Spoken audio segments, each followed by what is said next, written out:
Hello दोस्तों, नमस्कार। एसएमकेजी channel में मैं आप सभी लोगों का दिल से बहुत बहुत स्वागत करता हूं। दोस्तों, इस वीडियो में हम लोग कवर करने वाले बहुत सारे डिफरेंट शेयर्स, उनसे रिलेटेड कुछ इंपॉर्टेंट बातें, कुछ इंटरनेशनल न्यूज़ भी। एफओएमसी की मीटिंग हुई थी, बहुत सारे लोगों ने पूछा क्या हुआ क्या है, तो उसी से रिलेटेड भी हम लोग डिटेल में यहाँ पे चर्चा करने वाले। तो चलिए इस वीडियो को स्टार्ट कर लेते हैं। बट चैनल को आपने फर्स्ट टाइम विजिट किया तो ज़रूर इसको सब्सक्राइब कर लेना, साथ में बेल आइकन रहता है उसके ऊपर भी हिट कर लेना। तो ऐसी interesting video free of cost आप तक पहुँचते रहेंगे। तो किसी भी इंडिविजुअल स्टॉक के ऊपर जाने से पहले, इंटरनेशनल मार्केट के ऊपर जाने से पहले हम लोग निफ्टी 50 हमारा ही मार्केट का थोड़ा सा एक ओवरव्यू देख लेते हैं। 10,000 का इंपॉर्टेंट सपोर्ट लेवल जो कि बहुत सारे लोग मानते हैं। मैं सपोर्ट लेवल, रेसिस्टेंट लेवल के ऊपर ज़्यादा मैं लॉन्ग रेंज के इससे बिलीव नहीं करता। कभी भी ये टूट जाते हैं, कभी भी ये रिकवर कर जाते हैं, बट ओवरऑल हम लोग मान सकते हैं 9,900 के ऊपर अभी तो क्लोजिंग दे दी है। 2.12% की गिरावट है। एंड ये गिरावट का चार्ट पैटर्न अगर आप देखोगे तो हम लोग को क्लोज भी उसी पैटर्न में होते हुए देखने को मिल रहा है, जो कि एक अच्छा संकेत नहीं होता है कि ये गिरावट और भी थोड़ी सी लंबी कंटिन्यू हो सकती है। उसी के साथ साथ अभी हम लोग यहाँ पे आ जाते हैं अमेरिकन बाजार के ऊपर। यस दोस्तों, आप सभी लोग पता है एफओएमसी की मीटिंग हुई थी। एंड उस मीटिंग का जायजा, मतलब कल ही हम लोगों को बाजार, अमेरिकन बाजार अगर आप लोगों ने देखा होगा, बिल्कुल नॉर्मल था, इतनी कोई बड़ी गिरावट नहीं देखने को मिली थी। बट आप सभी लोग पता है जो भी डिसीजन आते हैं उसको इंटरप्रेट करने के लिए, उसको एनालाइज करने के लिए वक्त लगता है। एंड उसका जो इम्पैक्ट होता है वो आज के दिन मार्केट में हम लोग को देखने को मिलने वाला था। तो एक बार मैं यहाँ पे रिफ्रेश कर लेता हूँ। अमेरिकन बाजार का अभी का हाल क्या चल रहा है ये अभी हम लोग को देखने को मिल जाएगा। दोस्तों, आप देख सकते हैं अमेरिकन बाजार आपके सामने ओपन हो चुके हैं। 26,000 के नीचे डो जोन्स लुढ़क चुका है। 1000 पॉइंट तक हम लोग को गिरावट देखने को मिल रही है। 4% के ऊपर की गिरावट ये हो चुकी है। कंसिस्टेंटली ये नीचे जाते हुए हम लोग को देखने को मिल रहा है। एफएमसी की मीटिंग जो थी उसका आउटकम कैसा था, उसका आंसर मुझे डिफरेंटली आप लोगों को बताने की ज़रूरत नहीं है। एक बात कहना चाहूँगा, उन्होंने एक बात कही कि रिकवरी से रिलेटेड जो बात आप लोग कर रहे थे वो ज़रूर होगी, बट एक्सपेक्टेशन से बहुत ज़्यादा टाइम लग सकता है। ये जो एक बात थी जिसके बदौलत हम लोग कह सकते हैं अमेरिकन बाजार में ये प्रेशर बना हुआ है। अगर हम लोग इंटरेस्ट रेट की बात करें तो आप सभी लोगों को मैंने कहा था इंटरेस्ट रेट 0% ऑलरेडी हम लोग को देखने को मिला था। And max to max 25 basis point हम लोग को बढ़ते हुए देखने को मिल सकता है, बट बहुत ही रेयर चांसेस है। यही कहना चाहूँगा कि फेडरल रिजर्व ने कोई भी यहाँ पे रेट यहाँ पे बढ़ाया नहीं है। एंड हम लोग को ये कंटिन्यू होते हुए देखने को मिलने वाला है। बट फिलहाल ये जो समस्या है वो रेट कट से, रेट स्टेबल रखने से सॉल्व नहीं होने वाली है। लिक्विडिटी चाहिए, बिजनेस रीओपन होते के साथ साथ कोरोना वायरस भी कम होना चाहिए, ये एक इंपॉर्टेंट मेजर टूल है। एंड जिस तरीके के कमेंट्री उन्होंने की है कि यहाँ पे जो रिकवरी होगी उसके लिए यहाँ पे एक्सपेक्टेशन से ज़्यादा टाइम लग सकता है, जो कि आप लोग देख सकते हैं बाजार को बिल्कुल भी ये चीज़ पसंद नहीं है। एंड अभी 9:08 हो चुकी है, तभी का ये स्टेटस हम लोग को देखने को मिल रहा है। शायद से वीडियो अपलोड हो जाए तभी रिकवरी थोड़ी सी आ सकती है, या फिर पूरे रात भर ये बाजार चलेगा तब कुछ कहानी और भी हो सकती है। वीडियो क्लोज करने से पहले भी हम लोग डो जोन्स के ऊपर ज़रूर लौट के आएंगे। बट एफओएमसी की मीटिंग में हम लोग यही कह सकते हैं कि रिकवरी से रिलेटेड बहुत ज़्यादा टाइम लगेगा। ये एक बात हम लोग कह सकते हैं कि अमेरिकन बाजार में प्रेशर क्रिएट कर सकता है। उसी के साथ साथ अभी हम लोग आ जाते हैं नेक्स्ट स्टॉक के ऊपर, जिसका नाम है रिलायंस इंडस्ट्री। यस दोस्तों, रिलायंस इंडस्ट्री हमेशा चर्चे में रहने वाला स्टॉक है। हमारे इंडियन स्टॉक मार्केट का रैंक 1 स्टॉक है as per the market capitalisation.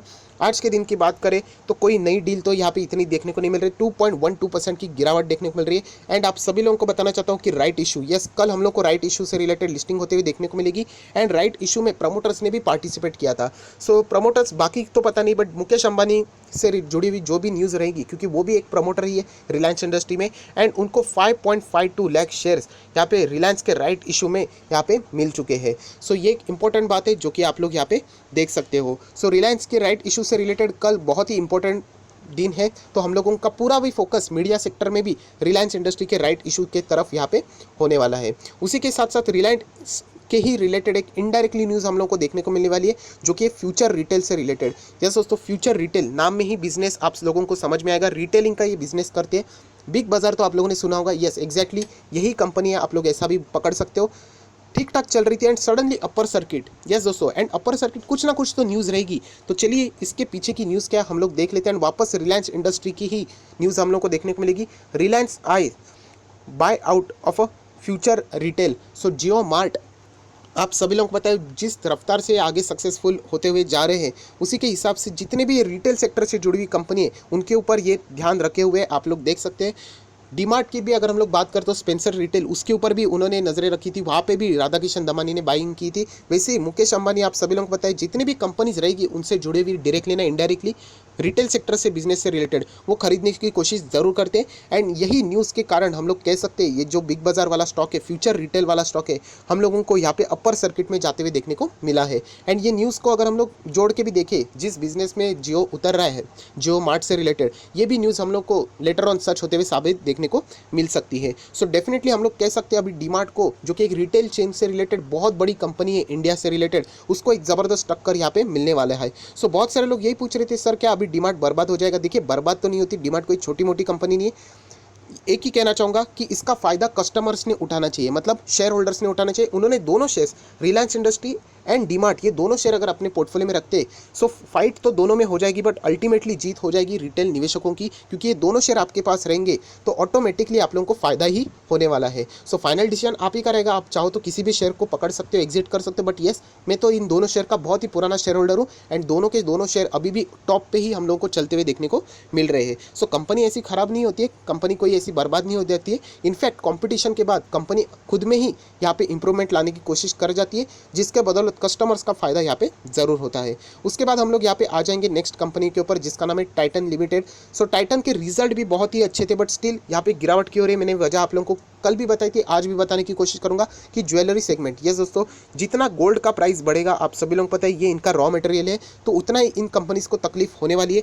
उसी के साथ साथ एक बड़ा ब्रोकरेजेस है भी आप लोग यहाँ पे पकड़ सकते हो, जैसे कि HDFC सिक्योरिटीज़ की अगर हम लोग बात करें, उन्होंने यहाँ पे जो टाइटन का जो टारगेट है यहाँ पे 900 तक यहाँ पे रिड्यूस कर दिया है। बट स्टिल मैं आप लोगों को एक चीज़ ज़रूर बताना चाहूँगा कि टाइटन जैसा फंडामेंटली स्ट्रॉन्ग शेयर, निफ्टी 50 वाला स्ट्रॉन्ग शेयर आपके पोर्टफोलियो में, तो कोई भी डरने की जरूरत नहीं। ये सारी चीज़ें टेम्पररी है, टाइटन ज़रूर स्ट्रांगली कमबैक कर सकता है। सिर्फ टाइटन आपसे एक ही चीज़ मांग रहा है एंड वो है टाइम। अगर आप इसको टाइम दे दोगे सो डेफिनेटली अच्छे शेयर आप लोगों को रिकवरी करके दे सकते हैं। सो टाइटन कंपनी बेशक आप लोगों ने होल्ड करनी चाहिए, जिनके भी पोर्टफोलियो में, ये यही सलाह आप लोगों को देना चाहूँगा। उसके बाद ट्राइडेंट लिमिटेड, बहुत सारे, मतलब डेली अभी 100+ कमेंट सिर्फ ट्राइडेंट से ही आ जाते हैं, क्योंकि ये पेनी स्टॉक है। वापस कहना चाहूँगा दोस्तों, पेनी स्टॉक में उतना ही पैसा लगा दो कि कल अगर वो पैसा डूब भी गया, कल पकड़ लेना इस ट्राइडेंट के 7 रुपये हट गया, जीरो दिखने लग गया फॉर एन एग्जाम्पल, तो भी आपके फाइनेंशियल जो कंडीशन है उसको फ़र्क नहीं पड़ना चाहिए। बहुत सारे लोग ये भी पूछते हैं क्या आपके पास ट्राइडेंट है? डेफिनेटली है। मैंने आप लोगों को कितनी बार बताया कि जो पेनी स्टॉक रहते हैं उसमें मैं भी निवेश करता हूँ, बट इतना निवेश करता हूँ कि कल अगर वो बंद भी हो गया ना तो भी मुझे रद्दी भर फ़र्क नहीं पड़ेगा। बट लोग क्या कर लेते, अच्छे शेयर्स रहते वहाँ पे 10,000 निवेश नहीं करते एंड ऐसे शेयर में निवेश कर जाते। सो यहाँ पे तुक्का वाला काम चल जाता है दोस्तों। कंपनी बुरी नहीं है, अच्छा खासा 60-70 के आसपास थी, बाद में स्प्लिट के कारण हम लोग को ये शेयर नीचे जाते हुए देखने को मिला। बट भूलना नहीं है कि ऐसे शेयर में जो रैली आती है वो कभी कभार आती है, बट ये गिरता है तो वो भी उतनी तेजी से गिरता है। सो सावधानी से काम करना है, इतना ही मैं बताना आपको जरूर चाहूंगा। बट यस, पेनी स्टॉक में वर्स्ट में कोई बेस्ट स्टॉक है तो मुझे ट्राइडेंट लिमिटेड ही यहाँ पे नजर आता है। उसके बाद और एक पेनी स्टॉक की बात कर दो, वोडाफोन आइडिया। आप सभी लोगों को मैं बताना चाहूंगा, बहुत सारे लोग, मेरे जो पहला वीडियो था जो मैंने AGR ड्यूज से रिलेटेड बनाया, सुप्रीम कोर्ट से रिलेटेड, बहुत सारे लोग ध्यान से नहीं सुनते। मैं अभी भी कहना चाहूँगा कंपनी बंद नहीं हुई है। सुप्रीम कोर्ट ने यहाँ पे सीधा सीधा बोल दिया है कि आप लोग सीधा हमें बता दीजिए कि पेमेंट आप कैसे करने वाले, क्योंकि बहुत सारी चीज़ें गोल गोल घूम चुकी है। सो आप पेमेंट कैसे करोगे उसका रोड मैप बता दीजिए, लिख के बता दीजिए कि कैसा पेमेंट करोगे। एंड अगर नहीं करेंगे तो अल्टीमेटली एक ही ऑप्शन बचता है कि कंपनी से यार लाइसेंस यहाँ पे छीन सकता है। सो यही एक टेंशन वाली बात है। एंड कंपनी जैसे स्टेटमेंट दे रही है यहाँ पे आप लोग देख सकते हो कि उनके पास सैलरी पे करने तक का पैसा नहीं है, तो एक ज़रूर डाउट क्रिएट कर जाता है कि कंपनी आगे सर्वाइव कैसे करेगी। अभी कंपनी का सपोर्ट गवर्नमेंट करेगी तो दो चीज़ों से रिलेटेड कर सकती है, जैसे कि अनएम्प्लॉयमेंट को यहाँ पे सेव, मतलब होना नहीं चाहिए अनएम्प्लॉयमेंट। तो अभी तो कोविड से रिलेटेड कितनी प्रॉब्लम्स है, अनएम्प्लॉयमेंट ऑलरेडी यहाँ पे होने वाली है, ऑलरेडी हो चुकी है। सो इतनी बड़ी कंपनी अगर बंद हो जाती है सो वापस अनएम्प्लॉयमेंट का नंबर स्पाइक ही हो जाएगा, हाई ही हो जाएगा। एंड उसी के साथ साथ एक कॉम्पिटिटर मार्केट में रहना इंपॉर्टेंट होता है, चाहे वो कितना भी छोटा क्यों ना हो, बड़ा क्यों ना हो। सो रिलायंस जियो एंड एयरटेल, उसके बाद इन लोगों की मोनोपोली हो जाएगी। तो इसीलिए ये जो एक थर्ड कंपनी है बड़ी, वो मार्केट में टिकनी चाहिए। सो गवर्नमेंट मदद करती है या नहीं, एंड करेगी तो कौन से वे में करेगी, ये भी देखना एक इंपॉर्टेंट बात जरूर रहती है। सो AGR ड्यूज से रिलेटेड बहुत सारे लोग पूछ रहे थे, मैंने ऑलरेडी वीडियो इससे रिलेटेड बना दिया, आप ऊपर आई बटन पे क्लिक करके देख सकते हो। यहाँ पे AGR केस से रिलेटेड यहाँ पे जो इंपॉर्टेंट बातें थी वो ऑलरेडी मैंने कवर कर दिया हाइलाइट्स के फॉर्म में। आप लोग यहाँ पे देख सकते हो कि AGR केस से related Supreme Court gives a relief to the PSU। Yes, 4 PSU को यहाँ पे रिलीफ मिल चुकी है। एंड यहाँ पे टेलीकॉम को कोई भी यहाँ पे रिलीफ नहीं है, उनको यहाँ पे बता दिया आप कब पेमेंट करोगे उसका रोड मैप बता दो। सो ये ऑलरेडी चीज़ें कवर कर दिए। उसी के साथ साथ जो नेक्स्ट स्टॉक है स्टेट बैंक ऑफ इंडिया, सो इनकी भी 17 जून को यहाँ पे वीडियो कॉन्फ्रेंसिंग के द्वारा मीटिंग होने वाली, तो इस स्टॉक के ऊपर भी आप लोगों ने नज़रें ज़रूर रखनी चाहिए। उसी के साथ साथ अभी मैंने वीडियो बनाया था SBI लाइफ इंश्योरेंस, इसमें भी गिरावट होने वाली है। OFS के द्वारा 2% से ज़्यादा की हिस्सेदारी SBI अपनी यहाँ पे कम करने वाली, तो यहाँ पे गिरावट हो सकती है, बट कोई टेंशन की बात नहीं है। लॉन्ग रेंज में ये कंपनी आप लोगों को अच्छा खासा पैसा कमा के दे सकती है। उसके बाद हम लोग यहाँ पे बात करने वाले IRCTC से रिलेटेड। बहुत सारे लोग पूछ रहे हैं IRCTC में सर क्या आपने अभी भी बाइंग की? मैं आप लोगों को लिख के बताना चाहता हूँ, मैं गलत गया तो भी चलूँगा, यहाँ पे ट्रेंड्स नहीं चल रहे एंड यहाँ पे मैं इंतजार ही करूँगा। इनफैक्ट ये सारे के सारे यहाँ पे इंतजार करें कि इनके Q4 के नंबर कैसे आएंगे। अगर यहाँ पे 19-20 भी हुआ ना Q4 के नंबर में, क्योंकि एक्सपेक्टेशन यहाँ पे फुलफिल नहीं हुई, तो इस कंपनी में आप लोगों को ज़बरदस्त लोअर सर्किट भी देखने को मिल सकते हैं। डिपेंड करता है Q4 के नंबर कैसे आते हैं। अगर नंबर अच्छे आ जाते हैं तो डेफिनेटली ये थोड़ा सा और अच्छा परफॉर्मेंस दे सकता है, बट फिलहाल सारे बिजनेसेस बंद है, ट्रेंड्स यहाँ पे उतना रेवेन्यू नहीं कमा रही। सो हम लोग ज़रूर कह सकते हैं यहाँ पे Q4 के नंबर्स के कारण ऑपरेटर ने इस स्टॉक को बहुत ही ज़बरदस्त उछाल के रखा हुआ है। उसके बाद ही इस स्टॉक में मोमेंटम ज़रूर क्रिएट हो सकता है, तो तब तक आप लोगों ने वेट करना चाहिए, ऐसा मुझे पर्सनली यहाँ पे लगता है। फाइनल डिसीजन आप ही करेगा। सो RBL बैंक आप लोग देख सकते हो, गिरावट यहाँ पे देखने को मिल रहा है, लगभग 2.5% की गिरावट है। अगर आप इसका चार्ट देखोगे 1 महीने का, तो बहुत ही तेज़ी से हम लोग को भागते हुए देखने को मिल रहा है। बट यहाँ पे हम लोग थोड़ा से लंबे चार्ट पैटर्न देख लेते हैं, 6 महीने का चार्ट पैटर्न, सो कहानी कुछ और ही नज़र आ जाती है। सो हमेशा मैं लॉन्ग टर्म की बात करता हूँ, तो यहाँ पे फिलहाल बैंकिंग सेक्टर ये बहुत ही ज़्यादा प्रेशर में, जो भी डिसीजन आते हैं उनके यूजुअली खिलाफ आ जाते हैं। सो ऐसे वक्त में मैं हमेशा स्ट्रॉन्ग शेयर्स को ही प्रेफर करता हूँ। आप चाहो तो फाइनल डिसीजन आपका ले सकते हो, बट RBL बैंक में मैं कभी भी आप लोगों को बाइंग की रिकमेंडेशन अभी तक यहाँ पे नहीं दूंगा। मैं डेफिनेटली गलत हो सकता हूँ, क्योंकि इतने बड़े बड़े दिग्गज आप लोग देख सकते हो। RBL बैंक में हम लोग को 7% की जंप देखने को मिली थी, क्योंकि जैस्मिन कैपिटल इन्वेस्टमेंट ने यहाँ पे लगभग 3.29% तक का स्टेक खरीदा है। सो डेफिनेटली इतनी बड़ी कंपनी इन्वेस्टमेंट यहाँ पे करती है, तो ऑब्वियसली उनके पीछे कुछ ठोस कारण होंगे। एंड एक बात बताना चाहता हूँ, बहुत सारे लोग कमेंट सेक्शन में बोलते हैं इतनी बड़ी कंपनी निवेश कर रही, तो आप लोग क्यों मना करते हैं? वो निवेश इसीलिए करते हैं, वो लॉन्ग टर्म का सोचते हैं, एंड उनका लॉन्ग टर्म 10 से 15 साल का होता है। क्या आप लोग इतना रुकना चाहोगे?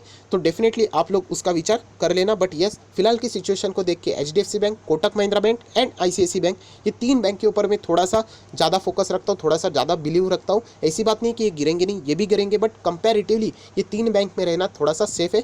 बाकी बैंक्स में हम लोगों को बहुत सारी न्यूज़ फ्लक्चुएट होते हुए देखने को मिल रही है। एंड कोई आखिरी शेयर है तो आप लोग यहाँ पे देख सकते हैं महानगर गैस। यस दोस्तों, आज इसने ज़बरदस्त 1000 के ऊपर वापस कमबैक किया है, एंट्री की है, 4% की जंप। एंड इसका रीज़न आप सभी लोगों को पता होगा, अगर आप स्टॉक मार्केट में रेगुलरली अपडेट रहते तो, एंड वो है रीज़न Q4 के नंबर्स। इनके Q4 के नंबर्स कल ही थे, आ चुके हैं। एंड पैट मतलब profit after tax, net profit after tax में 25% की जंप देखने को मिली है। सो MGL में हम लोग ज़रूर कह सकते हैं लॉन्ग रेंज के लिए कंपनी बहुत ही बढ़िया है। मैंने ऑलरेडी आप लोगों को कहा था IGL, Indraprastha gas limited and MGL, ये 2 ही गैस की कंपनियां मेरे भी पोर्टफोलियो में अच्छा खासा रिटर्न मिलता है। डेट फ्री कंपनी, तो ही आप चाहो तो यहाँ पे निवेश कर सकते हो। मेरा ये कोई रिकमेंडेशन नहीं है, फाइनल डिसीजन आप ही का रहेगा। सो जितने भी इंपॉर्टेंट स्टॉक थे यहाँ पे हम लोगों ने कवर किए। एंड जाते जाते एक बार थोड़ा सा अमेरिकन बाजार के ऊपर नज़र डाल लेते हैं, रिफ्रेश में यहाँ पे कर लेता हूँ, तो आप लोगों को समझ में आएगा। ये देख लेना, बहुत ही ख़राब हालत है अमेरिकन बाजार में, लगभग 1165 पॉइंट्स की गिरावट देखने को मिल रही है, 4% की गिरावट। एंड ये गिरावट अभी भी नीचे ही जाते हुए देखने को मिल रहा है। सो यूजुअली हमारा मार्केट भी अमेरिकन बाजार को ज़्यादा फॉलो करता है, तो कल क्या होगा मार्केट में ये देखना पड़ेगा। 10,000 के नीचे ऑलरेडी हम लोग आ चुके हैं। सो वापस हम लोग को बाजार में यहाँ पे गिरावट देखने को मिल सकती है, इसके चांसेस भी यहाँ पे बढ़ चुके हैं। बट मार्केट के साथ जो प्रेडिक्शन होता है वो एग्जैक्टली कोई भी नहीं कर सकता, बट हम लोग ये जो संकेत है उसके ऊपर एक थोड़ा सा अंदाज़ा ले सकते हैं। सो आई होप आशा करता हूँ दोस्तों ये अपडेशन वाला वीडियो आपको अच्छा लगे तो लाइक कर देना, दोस्तों के साथ शेयर कर देना। So that's it, thank you very much दोस्तों, we will be meeting in our next video. तब तक के लिए बाय बाय।